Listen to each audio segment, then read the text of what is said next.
to our panel discussion on the subject matter, Women as Architects of Cultural Systems, Protecting Knowledge, Healing Communities, and Building Futures. Today we're going to have a discussion, not a formal Q&A. Also with this discussion, we do not aim to answer all the questions that we might have, but this is going to be our point of departure because at some point we need to start having these conversations. So I'm going to give over to my panelists to introduce themselves, also to establish rapport with the audience, as well as to prove credibility that they are indeed qualified to speak on this subject. Good morning, my Madam Narrator. My name is Lovinsha Kumasis. I am a child of David Klaus, raised under the camel thorn trees of Qanes, and I hail from the mighty, mighty Cape. I am an indigenous researcher and human rights defender. It is lovely to be here, and I'm absolutely honored.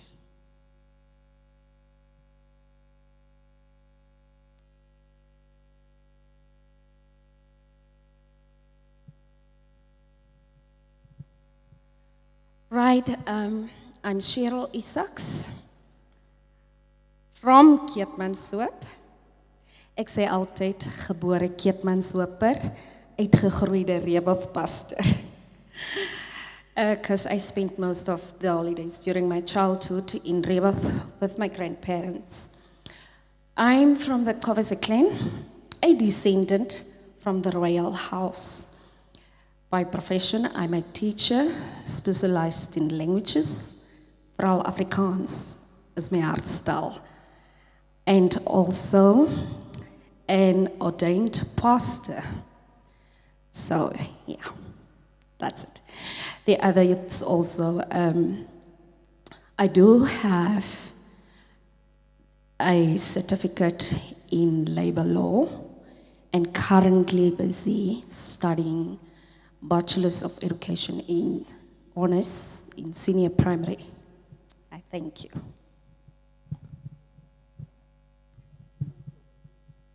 Okay, now that rapport has been established with the audience, I think I didn't say my name.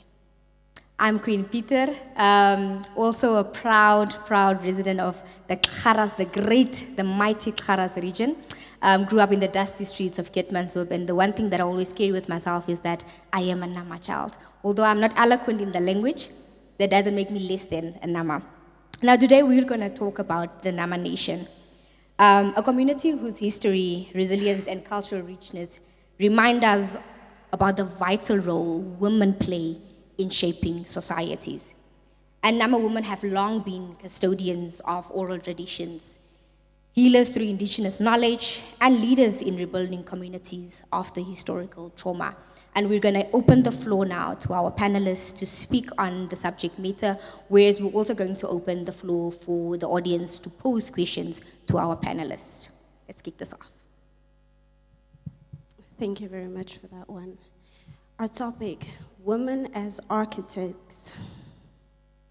When I think about the Nama woman, I'm in absolute awe.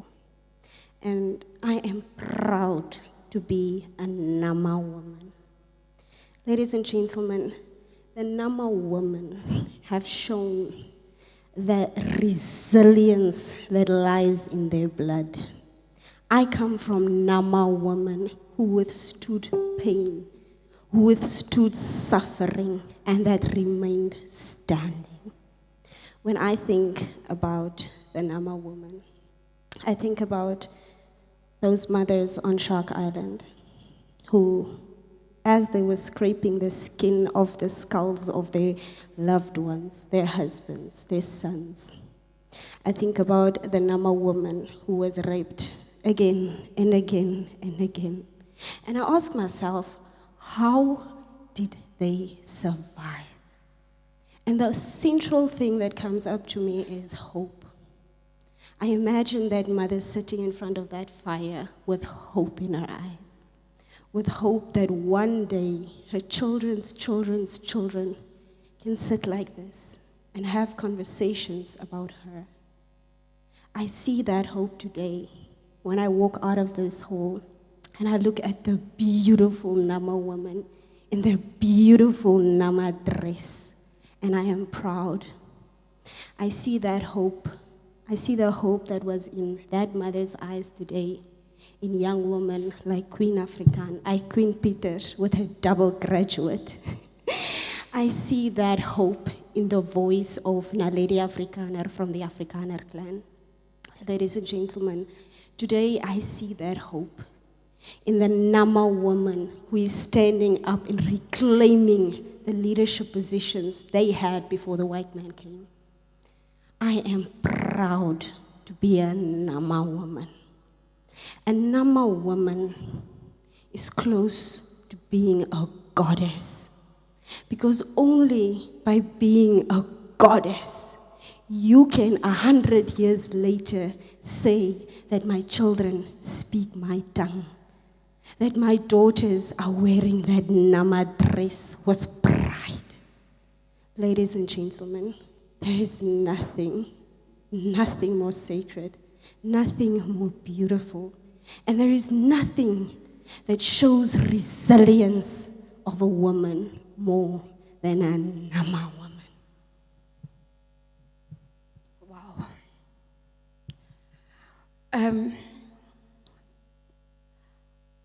Yeah, I'm totally lost of words to think about a woman, the Nama woman, as a goddess. It just took me back to Revelations, where the woman, the pregnant woman, sits upon the sun. But still, she is crowned with glory.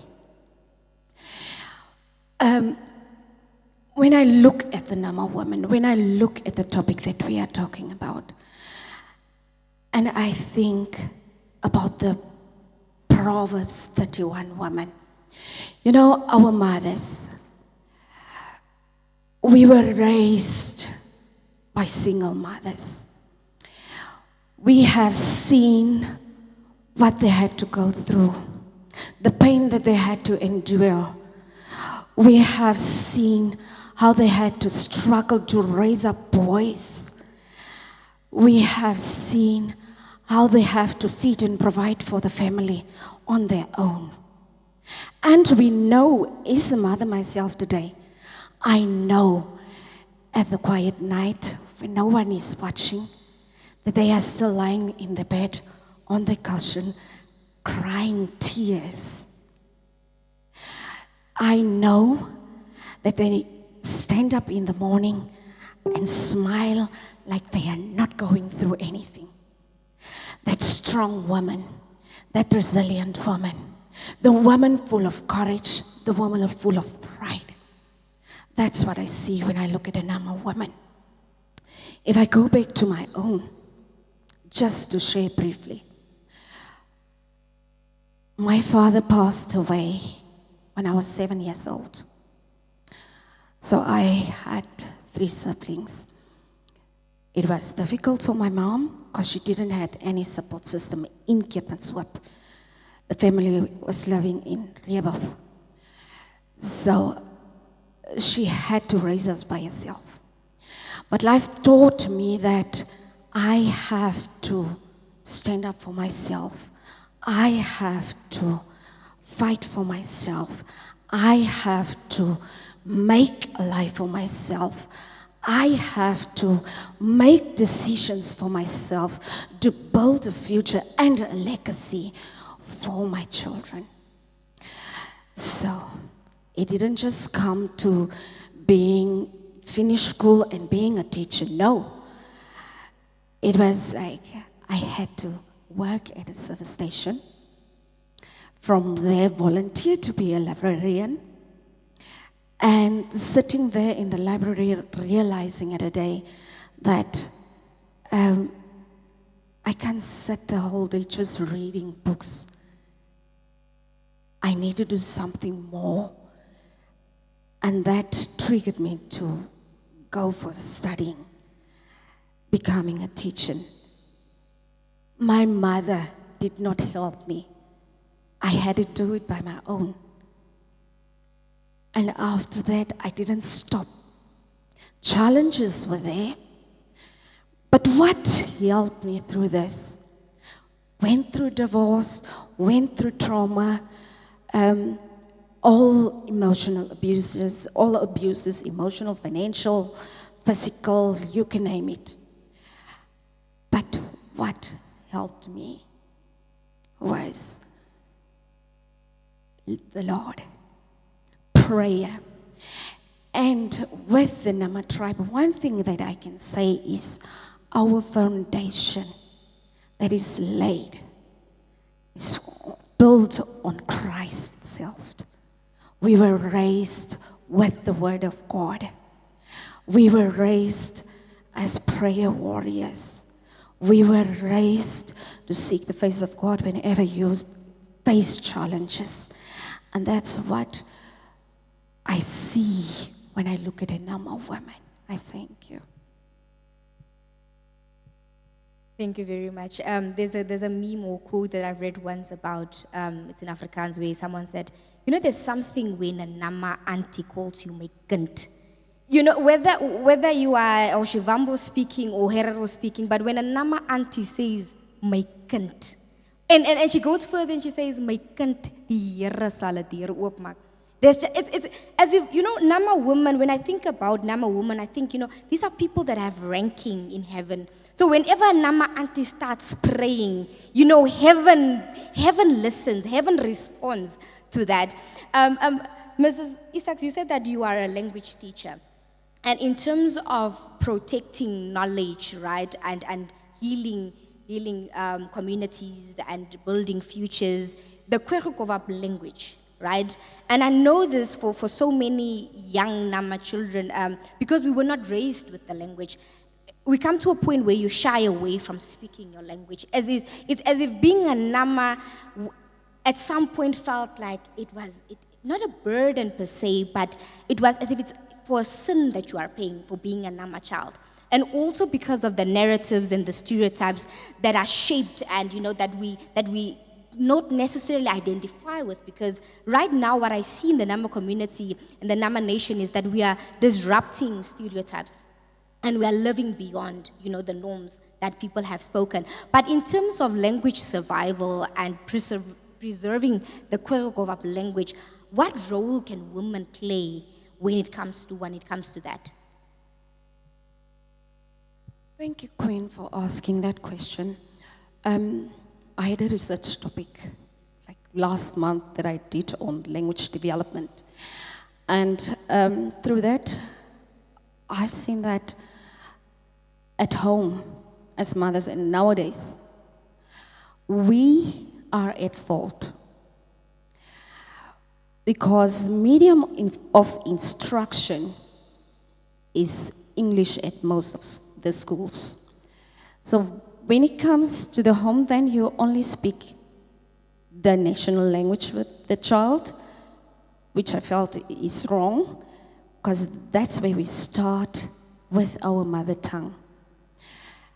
We as mothers are the custodians of the language. We are responsible for teaching our children the correct use of language, the correct vocabulary of it. We are the ones that need to lay down the foundation of the language in them, because it's like the first word that they have to use or to communicate with, it's in your mother tongue, not in the medium of instruction. So, what do? Asseblief, tog pa. Dankie. Aansadaki atima. Dis waar dit begin. Gierene kom laat ek jou stuur. Die klein woordjies. Dis waar dit begin, die basiese woorde wat ons moet gebruik. So, we need to speak to our children in our mother tongue. They will respond, obviously they will respond in English. But at least what happens is that they are building up a vocabulary in the memory span. They are building up the grammar and the tenses and everything that goes with it. So it helps a lot to engage with them, the language with them. En ek maak altyd seker wanneer ek met my kinders praat, dat ek 'n nammataal praat. So die jongste ene is te Engels. En maar ek praat nog steeds met hom. Then I need to translate in English. And now it's a usual thing that he will ask, okay, mommy, what did you say? Now, can you please explain it to me? And then I will then explain in English for him. So now he's starting to learn this words by word and the meaning of it. So we need to talk to our kids in the native language. You mentioned mother tongue instruction. So something that is quite peculiar in the Namibian education system today is a child is allowed to learn in their mother tongue from grade 1 to grade 4, grade 3, yes, from grade 1 to grade 3. So now that child learns, let's use Afrikaans for an example, that child learns plus en minus en gedeeldeer. So when the child gets to grade 4, it is addition, subtraction. So it's quite difficult for the child to that easily transition into the English, and that hampers their schoolwork. So I do agree with you. I do agree that those things need to be taught at home.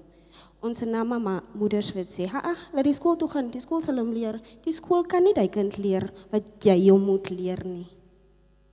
Baie dankie. I think I agree fully. It is important because when it comes to language, language shapes identity, right? And I remember the first phrase in Nama that I learned as a child was "Odekame," right? And I think it's also, yes, whilst parents are also at fault, at some point it becomes your responsibility as a Nama child to register an interest in your language, so that you too can start asking questions, right? As Nama children, we need to start asking questions. But okay, but what does this mean, you know? And as parents, we need to already work up an appetite in our children so that they can know that, but you are a Nama child. And you need to be able to communicate, even just the basics. You know? So I think our language is very rich, and it is our responsibility. It's not a one-player thing. It's not just parents, but also as young people, because we want to be so Western. We want to be eloquent in English because we see it as, you know, it's a measurement of intelligence. But I tell people, if I was able to speak Nama fluently, you wouldn't have heard me speak English. If I was able to speak Nama fluently, I would have preached in Nama, because I feel like it's the time that you preach in Nama is like the Lord is, you know, His ears are here. You know, my nation is speaking. I need to heed to what they are saying. Now, whenever we speak about the Nama nation, we cannot not speak about the 1904 and 1906-07 genocide. You cannot have, no discussion is complete without the genocide. And it's not to say that we are not trying to move away from it, or we are still holding on, but we were shaped by that, right? And we cannot have any discussion without going back to it. But we are working on ways on how do we move forward with what has happened. So what role in terms of healing communities, and also linking to our on the subject, what role do Nama women, or have Nama women played in the healing of communities as well as building the nation? Between the 1904-1908 genocide, and I would like to go back earlier than that. When the Nama men would go off to war, it is the woman who stayed behind. It is the woman that tended to the children. When the man came from war, the woman tended to the man. And then came Shark Island. Something that stands out for me in the Nama woman from Shark Island. How could you have endured all of this and still remain standing? I mentioned it earlier. That woman remained standing. What we did not realize is, yes, those women remained standing, those women fought, those women stood their ground. But something psychological must have been happening. And that trauma, the Nama woman has given over to her children, inherited trauma from my elders, inherited trauma from the Nama woman who came before us. So my question would be to Nama woman, what are we doing to heal that trauma? Hoe maak ons seker dat my kind nie voel hoe ek vandag voel as ek terugdink in die 1904-1908 genocide? Hoe maak ek seker dat hierdie kind wat hierdie trauma van my af ervaar het, of het deur my hierdie trauma ervaar het, hoe maak ek seker dat dit nie hierdie kind verhoed om sy lewe vorentoe te lei nie? En daai trauma is closely linked to our language. Wanneer jy die taal praat, of wanneer jy weier of wegskie om die taal te praat, is daai trauma wat dit veroorsaak. So as moeders moet ons verantwoordelikheid vat. En ek verstaan, ja, die kind moet ook verantwoordelikheid vat. Almal het 'n rol om te speel. Maar die gesprek is oor moeders. Want die moeders, daar is nie 'n Nama nasie sonder 'n Nama moeder nie. Maar ons as moeders moet kyk, we have to see how do we mitigate, how do we ensure that that generational trauma does not go into our children and those that are yet to come.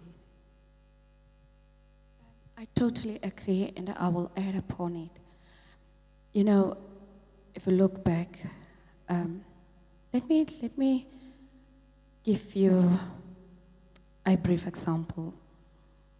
We have Omakachito with the heart, and she was approached by a researcher to explain and to them how it is built and such. But because of the trauma, she did not do it. Because she felt like, wat ek regtig met die Engelsman, hulle wat veroorsaak het vir my pyn, my kennis kom deel. And the other thing also is, perspective needs to be changed. So hoe kom ons by daai punt? As women, they did not speak up. Hulle het nooit gepraat nie, hulle het nooit vir hulself gepraat nie. But us, the generation now, we can talk. We can air what we feel. We can say it without fearing how it will have an impact. But in die verlede moes hulle liewer stil bly en kyk hoe hulle daarmee deel. But we have systems in place now. So hoe bring ons ook daai kennis terug? Ek voel, even as ons dit document, verstaan jy, if we documentize it, where does it go? What say do we have? How do we monitor the knowledge that we have as a woman? En let's goed waarna ons moet kyk, want daai is 'n healing system. Dit wat ek deurgemaak het, dit wat die volgende een deurgemaak het, through sharing that knowledge, that's the only way that healing can really take place, because you come at peace with yourself. I thank you. No, I definitely agree. I think that it is important, like you said, Mrs. Goma says that whenever you speak the language, there's a connotation of the trauma that we went through, and conversations of this nature are of paramount importance, because now we can start talking about healing. Now how do we move? We do not move on, but we move forward, because we cannot constantly, use as reference what we've been through. At some point, we need to start talking about healing. And we cannot come to the table if all parties who were involved in the atrocities committed are not at the table. We need all parties who were affected, right? And whenever we talk about systems and how do we then now bring this about, the language preservation and cultural heritage, there are, of course, we live in a world of systems. And sometimes, there's something called systemic oppression. So anything and everything is politicized, right? So we need policies in place that will support the Nama woman and the Nama nation to continue this fight and to continue this journey of preserving not only our language but our identity. So what policy, before we open the floor up to the audience, what policies can we then employ? What strategies and approaches can we employ that would better help us in terms of when it comes to cultural preservation as well as language? Thank you for the question, Queen. Look, at the core of being a Nama person, you are identified by the land from which you come. So, in order for us to get back from where we were in terms of policy change, in 2017, under the administration of the late His Excellency Dr. Hage Geingob, he set out a commission that looked at ancestral land claims throughout Namibia. And this commission went out, they went to the deepest of the deepest communities, and they compiled a report. With that report came certain recommendations that needs to be implemented by the state in order for us to regain our ancestral land. When we regain our ancestral land, only then the Nama woman can transfer the knowledge that we cannot transfer anymore. This whole week, Queen, we've had a conversation with indigenous young people from all over Africa. And what came out from that is, and that is the cry I've seen from us all, yes, the Nama woman can teach us how to make the dress. She can teach us how to make tea. But there are certain things that the Nama woman cannot teach us anymore. There are certain where they belong is on their very own land. Yes, the language is important. The arts are important. The food is important. But we are missing that central part. And that loss of history, that erasure is happening because we do not have access to the land that sustained us for centuries. It is so true what you said, and it made me think of this person in America. He has a company, a non-profitable organization, the Kana. And Kana is Kana by ons. Where did he got that information? From the Nama people. Because if you go on his website, he will basically tell you what the use of the Kana is. But now you see our knowledge and who's getting the benefits of it. Someone else. That's the other thing. Because we don't take ownership. We sit with the mentality of the victim mentality. And we don't take the ownership of our things. Jy sit en wag vir iemand wat van waar af moet kom, when you have to make it happen yourself. Things are easier nowadays. We have technology that is helping us in different ways. Systems that are available. But what will you do? We need to move out of our comfort zone also. We cannot just sit and put the blame on policies and other things. But we need to stand up and we need to take charge of it. I thank you. No, definitely. I think that what I'm getting from this is that I always tell people that you cannot truly appreciate what you do not understand, right? You cannot appreciate your language or you cannot appreciate the fight for ancestral land when you do not understand what it means for you as an individual.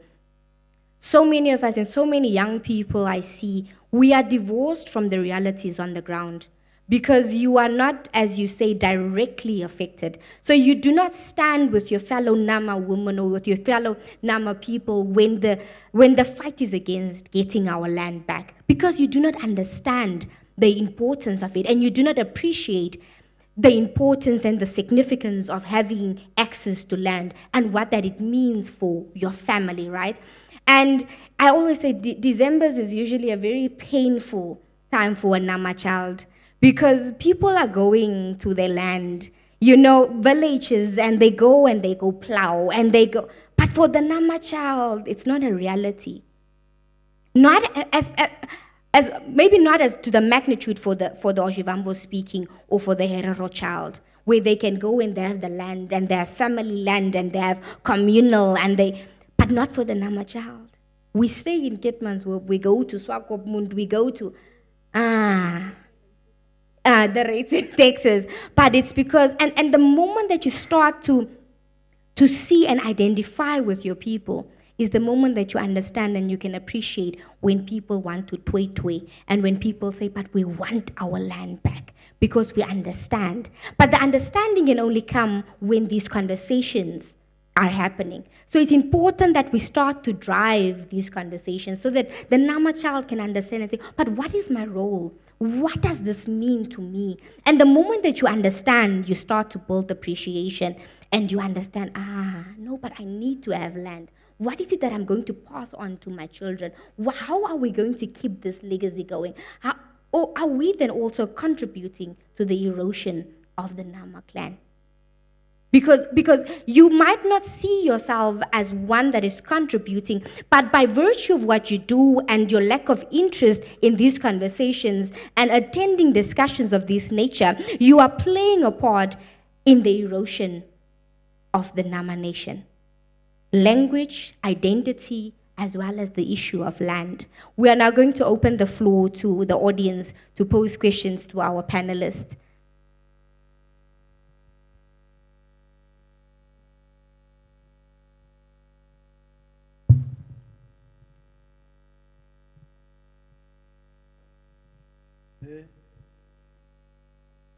Guns. No, my going to do that. I'm not Madijilda, Uruguay. No, wild cassette, or the Uruguay, white out, Namago, white out. Habitani, Lokun, Nama, Africans. Sita Beb Cows, did he give much about you won't eat a Beb Cows? Got a Beb Cows. Yeah, Malday. Wat ek net wil byvoeg, dit wat julle heel eerste gesê het, is en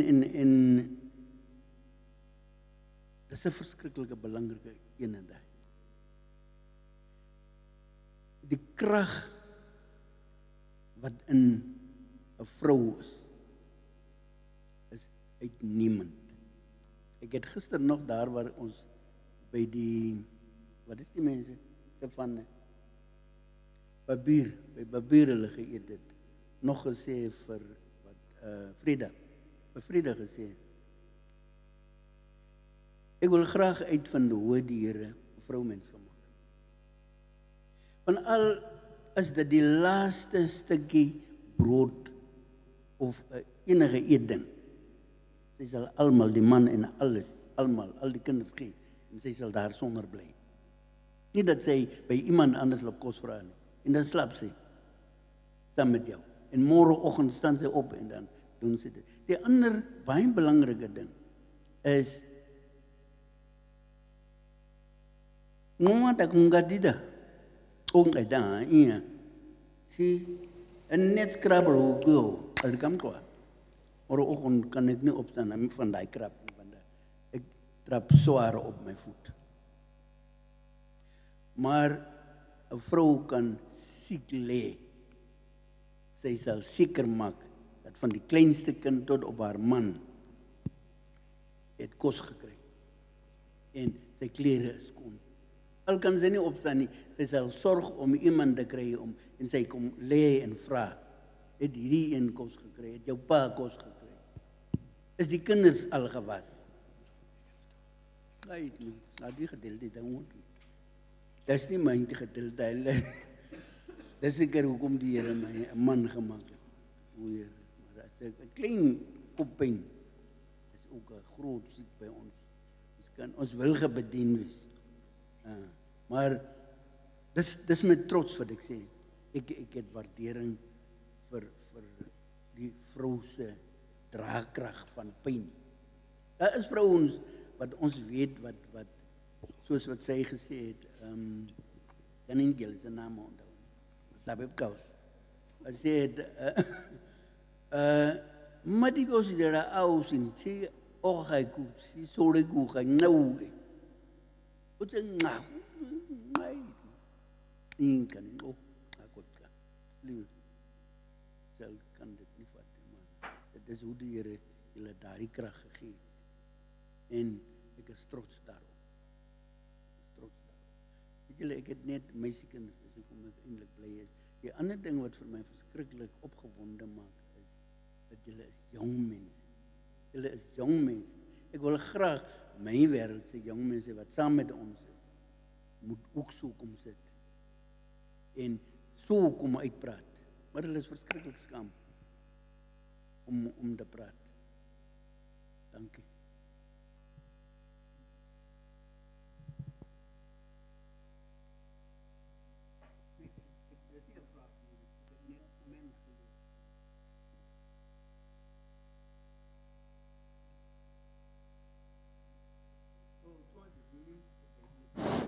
Oh, mic test. Good afternoon, everyone. I just have a question for Miss Cheryl. As a Nama woman who, of course, was raised through, trauma itself, intergenerational trauma, going through divorce, going through hardship, and then after your divorce, you had to raise boys as well. How did you, as a Nama woman, how did you get it right? What was your pillar during the time when you were raising these young men while you yourself were suffering from intergenerational trauma, when you yourself was suffering from going through, of course, a divorce is a very serious and very painful thing. It's a very serious separation. But what did you hold on to during that time? And at the same time, this would now be a second question. When it came to transferring of indigenous knowledge, of course, the knowledge that you have is from the female perspective, from a Nama woman perspective. How did you deal with transferring indigenous knowledge to your male children? That would be all. Thank you. Should I ask mine now or in the next round? All right. Right, Honorable William, thank you for that question, or questions. Firstly, I would say that as a mother of a boy child, it is very important to treat your son also with respect. They have to grow up with a tendency that respect is important. Ons is geneig as ons deur trauma gaan of as ons seer gemaak is of as ons teleurgestel is as vroumense, dan sal ons na ons seun sê, "Eigen, die een is net soos sy pa. Jy's net soos jou pa." But the power lies in the tongue. So we are the ones that are blessing or cursing. Therefore, for me, it was really important to instill respect in my boys from my side. So whenever, doesn't matter, from that toddler stage, you need to speak with respect. You need to handle them with respect. You have to approach them with respect. And that's what they will return to you. That's what they will give to you. And one thing is, hulle sê wanneer 'n vroumens alleen 'n seun groot maak, dan is hy nie 'n man met 'n ruggraat nie, hy is pap. Maar dis nie in alle gevalle dieselfde nie. Want the boys, I taught my sons like, I'm not raising them for myself, but this is a father and a husband that I'm raising. And what I did not have, then I will not allow another woman to miss. So dis nie vir myself nie, maar dis vir die volgende vrou wat ek hierdie seun moet grootmaak, 'n man moet grootmaak, 'n man met 'n ruggraat moet grootmaak. So, therefore, they know is in the house, daar is 'n storie van dis vroumenswerk en dis mansmenswerk nie. Every skill you need to learn. So they are skilled in all areas. They bake, they cook, they do the laundry, and I can say they are my right hand. With the other question, transferring of the knowledge to my boy child. So whenever they tell me, like, Mommy, ek voel nie lekker nie, of dit is dit en dit, then I would say, okay, as jy wind jou pla, vryf net jou rug uit, of klop vinnig sy rug uit, of wat ook al. Then now use the what medicine for what and what. Uitdruklik, then I will show them, okay, die is die kamago. Vir wat gebruik ons kamago? Hulle weet, okay, as my tand 'n bietjie pyn, dan kan ek kom in my mond hou en dan gaan die pyn subside. As my maag ontsteld is, dan kan ek 'n bietjie gemmer drink en dan weet ek, dit gaan die winde uitlaat. So it's the basic things that you usually keep in the house. You keep your medicine, your traditional medicine within the house. For flu, they know they have to brew the khana and they have to drink it and they will sweat it out. So we make use of those indigenous medicine in the house, and that's how we are preserving it also. So, and the other thing is, they do needlework also. Because I'm telling them, if I'm not there that day, or you need to go somewhere, who's going to stitch up that hem? Yeah? That shirt. So, they do. Now my daughter, she's in grade 12, I grade 7. And the other day when I went with the brother, he's grade 11, and she was sitting there, showing him how to crochet. Because she was like, Mommy, I need to finish the other, so he must complete this one for me. So yeah, that's it. Thank you.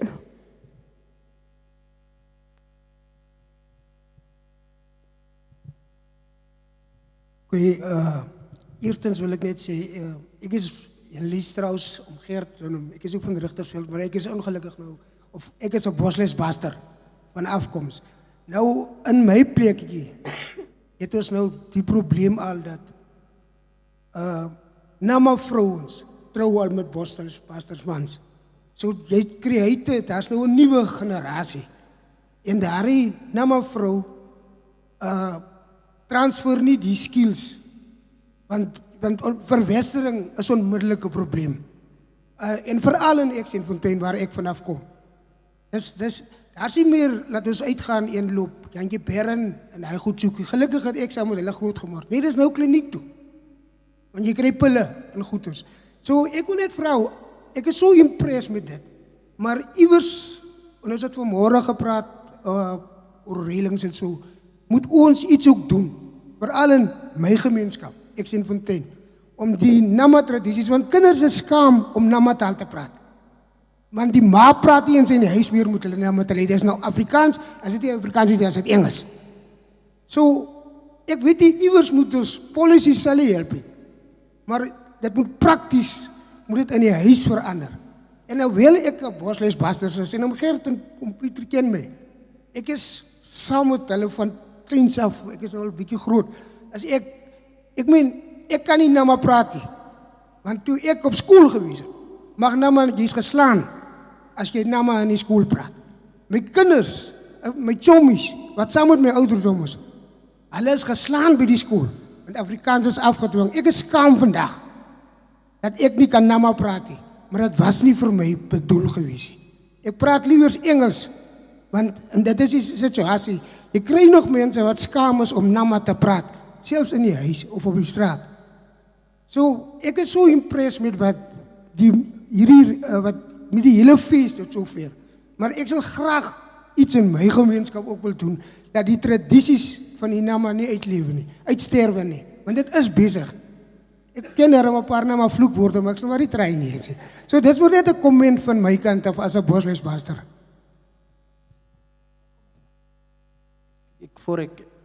Ek wil my comment gee asseblief voor ek nou. Ek is Oma Johanna Stuurman. Soos ek sal daar begin by maar as ek my voorbeeld nou eers vat. Ek is van Kanagas, ander kant Persaba. Kom ek en ek was op skool gewees daar die tyd. En onze onderwijzer het met die ouers saamgewerk. En dit het gekom, ek is genoem mensie en ek is mos nou altyd klein. So, my pa wil nie gehad het, ek moet verder gaan nie. Want hy het gesê, waarvoor moet 'n vroumens gaan leer? Want 'n vroumens is bedoel vir 'n ander huis, het my pa gesê. En dit het my, die ou stander 2 oor en oor laat maak. En eendag het ek nou net astrant geword en geweier om skool toe te gaan, want my broer het moes Vendisie toe gegaan het, 6 toe. En ek het daar die plek met my trane gewas. En my oudste broer het gesê, Ernst Petrus Schoolman, hy het gesê, hy het met my pa gaan gepraat. En 1, 2, 3 is ek weer verlos van die toestand. En my suster het vir my so 'n klein koffertjie gepak. En ek is toe 6 toe. En ek het daar skool gegaan. En ek is toe ook daar klaar in 6. En die Here was so goed geweest. En ek was in die eerste 10 kinders gevat wat Springbok toe gegaan het, Meisjes Kloof toe. En ek het daar afgegaan. En ek het my matriek daar gaan klaar gemaak. Ek vat nou net 'n voorbeeld, nee. En ek is toe as 'n nurse gevat in die Kaap. By Somerset Hospital, waar die Woodefront nou is. En dis net die genade van die Here. En die voorbeeld wat ek noem is baie genoem hierso. Ons wil nie ons identiteit erken nie. En die apartheid tyd moet jy mos nou Afrikaans praat en jy moet goed wees as jy uit die hierdie nursing school uitkom, primêre skool uit, dan moet jy 'n mens kan teken. En my kind is gesê, sy het 'n mens geteken, maar sy die nek kan maar nie so mooi gemaak nie, toe sy afgekeer. So was dit gewees. En ek is toe in die Kaap. En ek het die langhaar mense, my chommies was almal mos nou langhaar mense gewees. En hulle sê vir my, Koelie, praat toch die taal van Suidwes. En ek sê, wat se taal? Ek ken nie die taal nie. Dis soos dit is, nee. Dis die systeem wat so gemaak het. En onze kinders is ook in die systeem, nee. En ek het eendag, ons het, soos die Kaspers, moes nou Kasper gesê het, was ons moes nou een gewees daar in die Kaap. En my chommies het eendag na my kamer toe gekom. En ongelukkig het ek geslaap, nee. Want ek was baie vaak. En terwyl ek slaap, droom ek in Namadal. En hier in Namadal, toe het hulle vir my wakker gemaak. Hulle het so gelag dat ek wakker geword het. En hulle sê, jy ken nie die Namadal nie. Hoe is dit dat jy Namadal praat? En ek sê, as 'n mens droom man, dan praat jy enige taal. Of dan droom jy enige ding, het ek gesê. So dat is die systeem wat vir ons so gemaak het, dat ons nou nie onze culture wil. Ons wil erken gewees het, nee. Deur die mense wat julle nou sê, wit mense of die Duitsers, maak nie saak nie. of die Suid-Afrikaanse regering, maak nie saak nie. Ons wou die erkenning hê daarteer om hulle se taal te praat en hulle se tradisie oor te vat. So dis nou so moeilik. Soos Casper nou daar gesê het, hulle het nou daai groot mense, hulle was gelukkig om nog groot mense te hê. Die groot mense is besig om uit. As jy die geskiedenis vat van die groot mense, dan is dit jou goddelike plig om daai mens dan nou geskiedenis klaar te maak. You must counsel that person. So it's your duty to counsel that person. So ons kan nie sê die mense het nie counseling gekry nie. Ja, hulle het nie counseling gekry nie. So hulle was in die genocide. They didn't receive any counseling. So that's the problem. And you want the history of the past. And you got the history from the elders. Did you do something? So eendag het hier 'n vrou gekom, hier in hierdie jaar, nee. En iemand kom sê vir my, hierdie vrou was abused daar, en sy het hiernatoe gehardloop. En die moeder het gesê, ek sal nie vir haar in my huis neem nie, maar hulle het vir haar in die huis geneem. Toe sê ek vir hulle, take the woman to the social worker, het ek gesê. Ek weet nie of hulle dit gedoen het nie, ek moet nog opvolg. So dis ons plig om die mense te counsel, die history te vat, but you must counsel the person afterwards. Dis jou goddelike plig. Ons kan nie net die Bybel ken en uit die Bybel haal nie, but we must live the Bible. Thank you.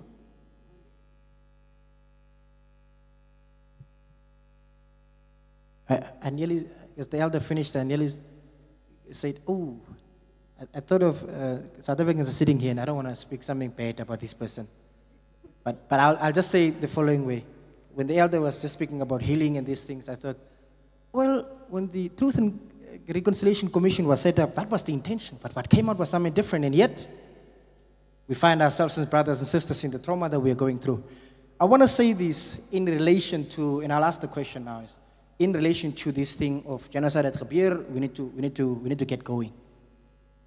And we continue to ask the question, what happened? And we know trauma happened. But let me put it this way. 3 governments, 3 systems of government has continued to perpetuate this thing of taking. The Germans did it. And after Germans caused the genocide by taking land, and not just taking land, taking everything that they're now extracting and building wealth on. The diamonds and everything that was under that land, the ocean and the plants that we lived off when it was taken.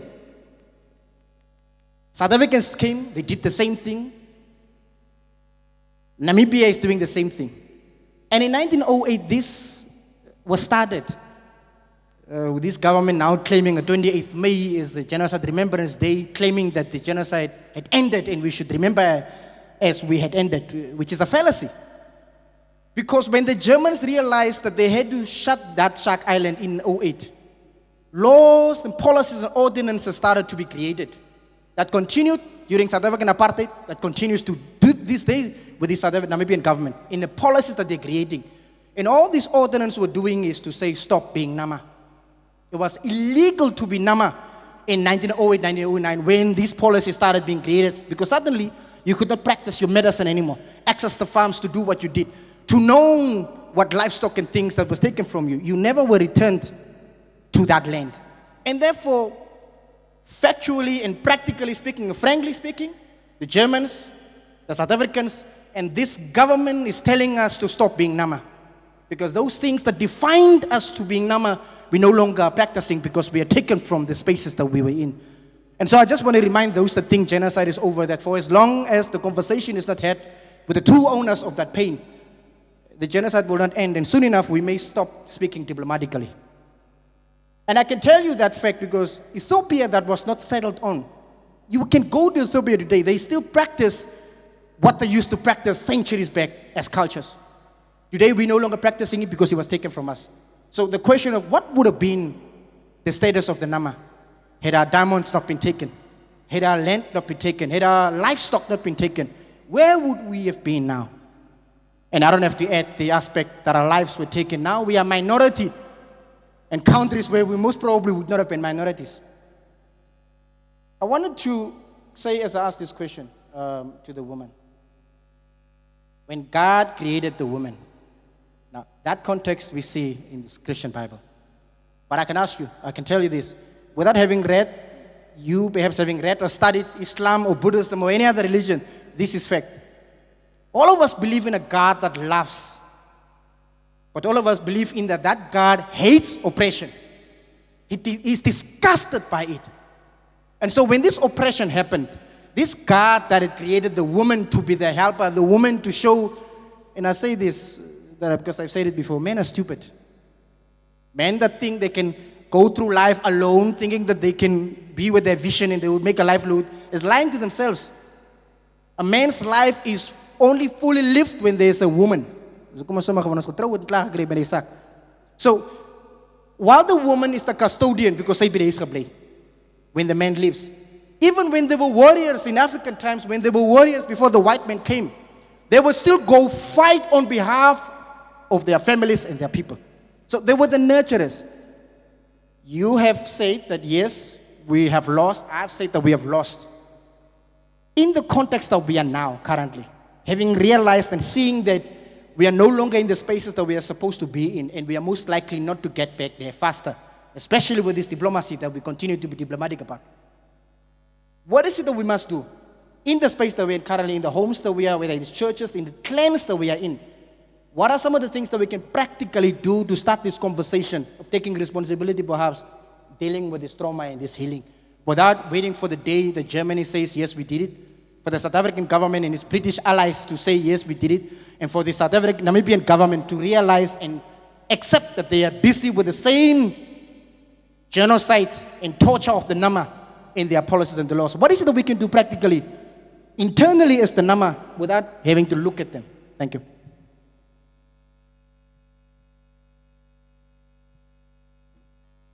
Baie dankie, ek is Pieter de Wet van die Regterveld Suid-Afrika. Ag, by gedeelte spesifiek die way forward, wat se planne julle in plek het om uit ervaring uit dit wat julle ons vertel en dit wat ons van weet, dit wat oorgeerf is, te voorkom. Ek verstaan die kwessie van as ouer wees dat dit by die huis moet begin. Maar dit is 'n ongoing ding wat gedurig moet gepreek word, stel gepreek, sodat dit kan stiek, om nie dieselfde generasie te kweek, jare gelede, wat uit die genocide proses gekom het. Want ons, meeste van ons is slagoffers daarvan, en dis iets wat oorgedra word. In Suid-Afrika, in die Regterveld spesifiek, sit ons met 'n landclaim, wat ons suksesvol gewen het. Ons sit met die issue van leierskap. Leierskap, 'n groot probleem, die feit dat ons glad nie dieselfde waarde heg vir grond. En dit is 'n verskriklike ding, en ons het tradisionele leierskap in plek. Tradisionele leierskap sonder beheer van die grond beteken zero, want dit is waar alles moet begin. So, julle het 'n verskriklike groot taak, en ons wil graag tog sien, ons het die verantwoordelikheid om te ondersteun waar nodig is, want julle alleen sal dit nie kan doen. Julle het ons ondersteuning as mans persone nodig, so dit is iets wat moet hande oorgevat word vir 'n gesonde generasie. Baie dankie.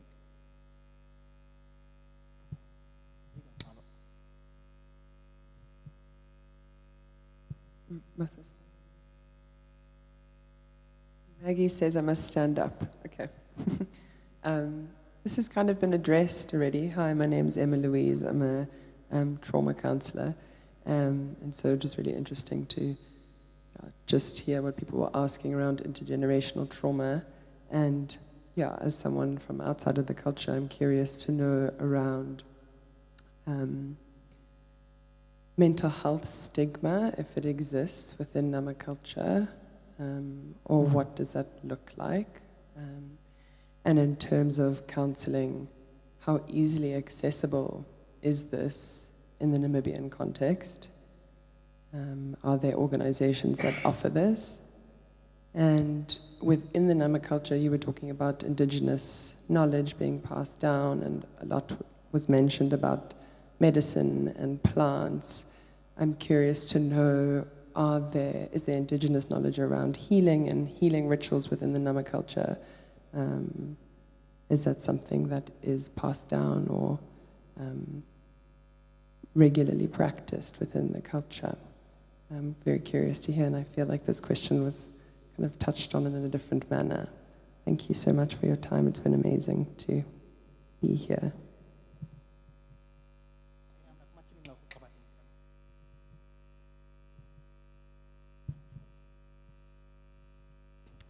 Thank you very much for the insightful questions.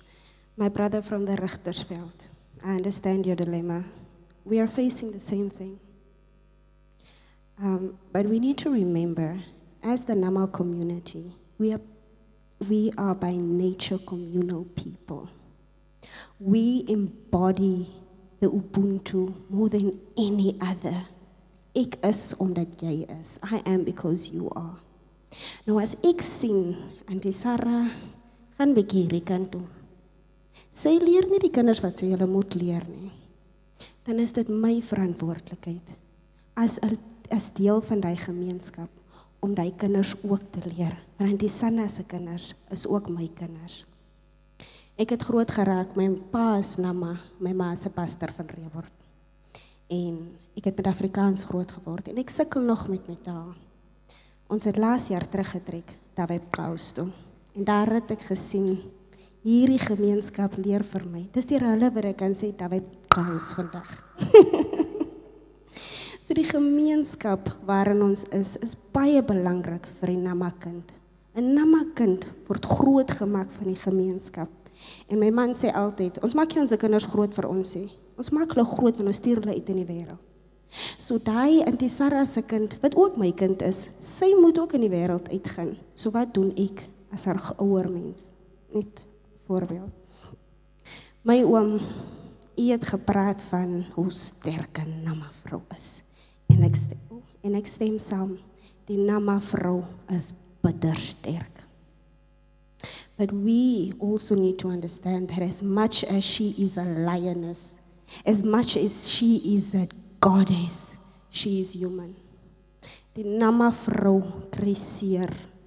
Die Nama vrou huil nou al vir 100 jaar, soos wat JP van der Westhuizen genoem het. Die Jenna sê dis nie oor nie. Die Nama vrou huil nog steeds. So ons as mede-Nama mense, we need to ask ourselves, how are we speaking with this woman? How are we showing this woman that has survived so much? How are we showing this Nama woman support by telling her, it's okay, Osie, jy het hard gewerk vir ons. You have worked for us. It's okay to rest. Because the Nama woman have seen so much and she deserves softness. Ons sit so baie verantwoordelikheid op die Nama vrou. En sy hanteer dit lag.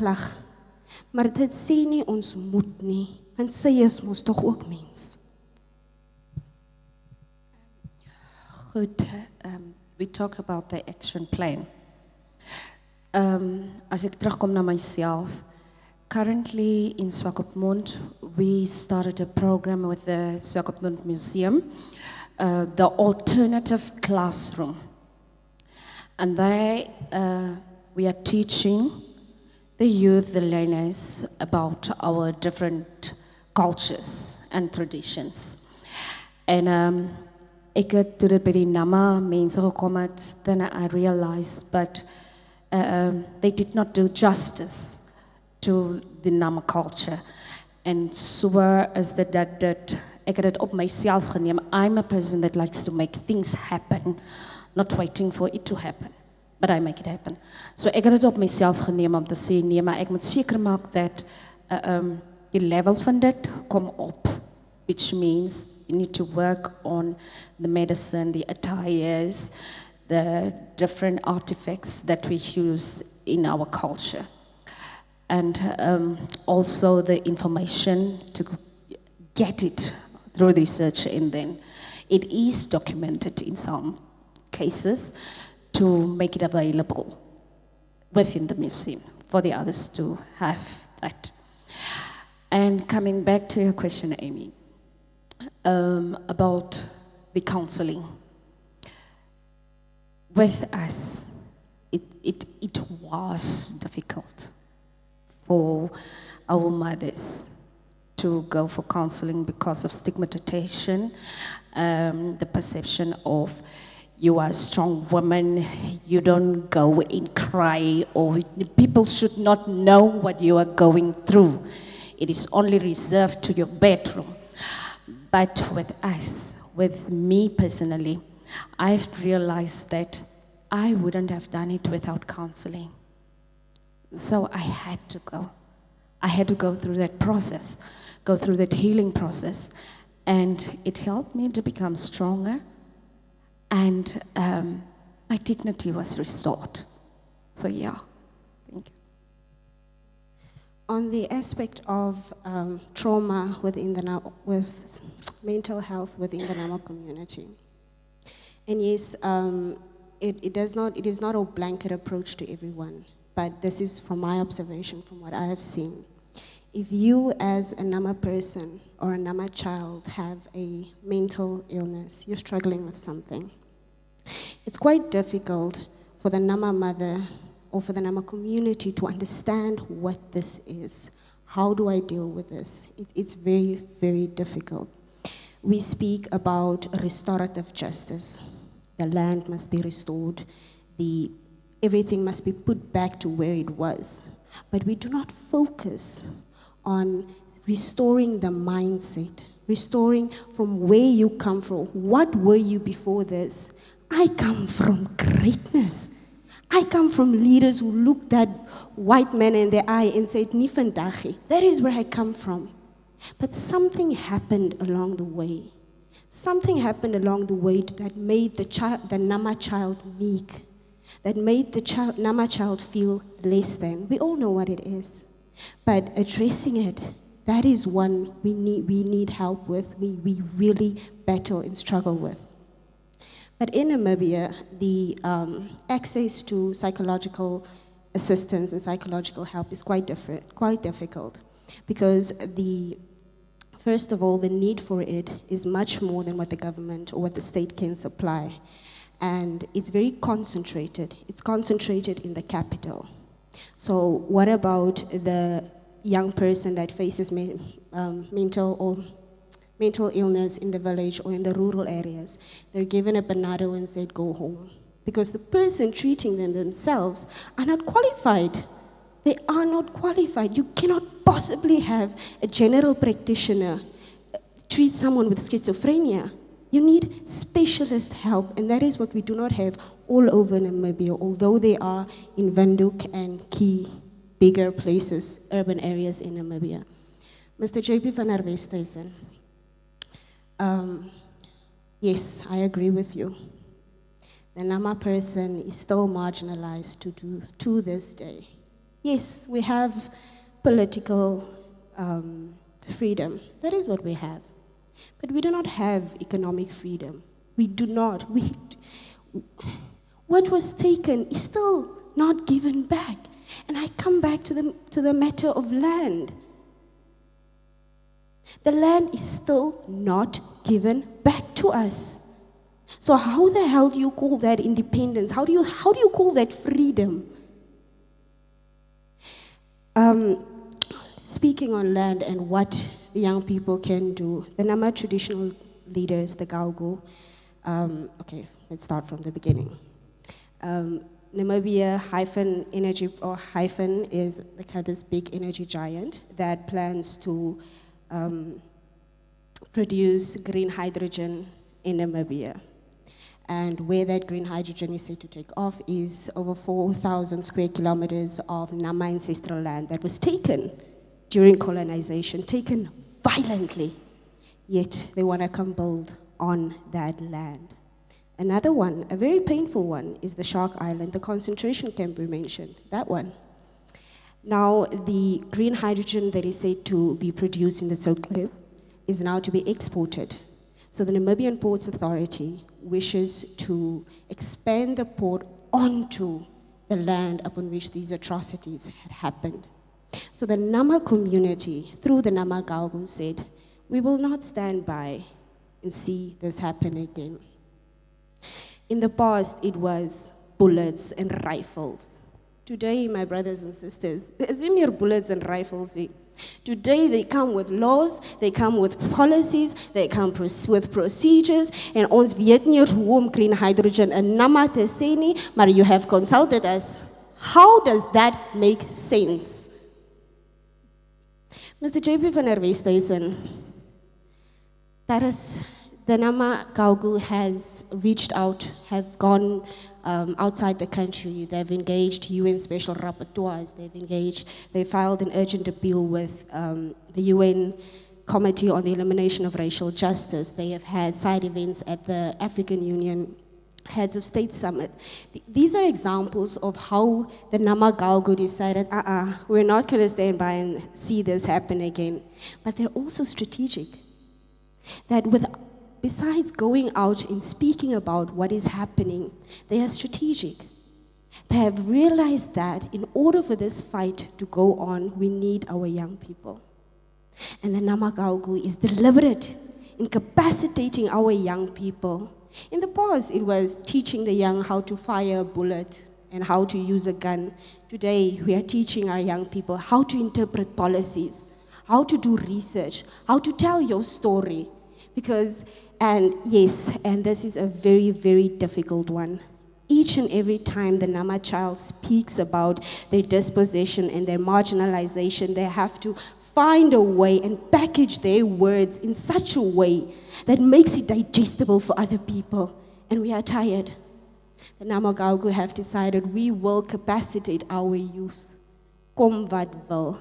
So, my oom het gesê die jong mense is skam, bring hulle vir ons. Ons weet hoe om hulle reg te maak. Thank you so much. I think there's a lot of passion here, and to agree with JP, I think the time has come for the Nama nation to be defiant, right? To have a militant approach and a militant response to what is currently happening. Exactly. So enough talking. Certain things go beyond rhetoric. And I'm very driven. When I was still in politics, I stopped attending conferences and discussions because I'm just like, okay, and now, after. So I think the responsibility now, the onus now, that when we come back next year to the Nama Cultural Festival, and we come back to this hall again, then we need to come and report on what was done. Then we come and report on what were the attempts and the efforts to bridge that gap between where Nama auntie is married to a bastard uncle. How then can we still keep culture alive in such a dynamic? How then do we bridge telling the history without passing down the trauma? How do we balance that? And I think, and that's why it's important that all of us are in the room, that trauma counselors are in the room, that people who were directly affected, and even us who were not directly affected, but we are feeling the effects of that, the consequences of the atrocities that were committed against. I always tell people that the moment that you see people standing up and having, a militant response, then we think, the mense will not stray, the people just want to toy. But it's because you do not appreciate what we have gone through. You do not appreciate what these people are fighting for. So for me, I'm a very peaceful person, but it gets to a point. As a Nama child, it gets to a point. It gets to a point where I cannot go to the village and go stand on my land. It gets to a point where I, as a Nama child, I cannot be proud to speak my language because, like I said in the beginning, it felt as if it was a sin or a burden to be a Nama child. But now we are changing the narrative and we are going to disrupt the norms and we are going to move beyond these stereotypes. When Opa couldn't remember Loventia's name, he said that, because she identifies from where she comes from. So when people cannot remember your name, they can say, Queen,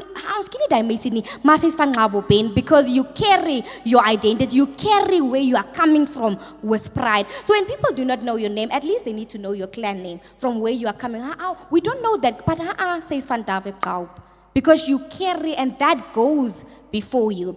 So whilst we are wrapping up, I think that one, we need to now what are the recommendations, have recommendations, so that next year when we come back to the Nama Cultural Annual Festival, then we can say this and this are the recommendations that come from these discussions, and these are the policies intervention, or the interventions that we have employed to start to bridge the gap. Enough rhetoric, enough talking. We need to start doing right now. We need to start and join our fellow people in the fight to get our land back. Join our fellow Nama people and not be so divorced from the realities because you think you are not directly affected. Yes, you are directly affected, and you are going to feel the adverse consequences if you do not respond to the call today. We're going to have our next panel discussion at 2:30. I see there's a hand in the audience. We're gonna have our next panel discussion. Next session will start at 2:30 with the topic Youth as Custodians, Reimagining Cultural Identity for the Next Generation, with our panelists, Honorable William Koima, Glenn Gasper, apologies if I butcher your surname, and Luvencia Komasis, with the moderator as Antonio Stierman. The hand in the audience.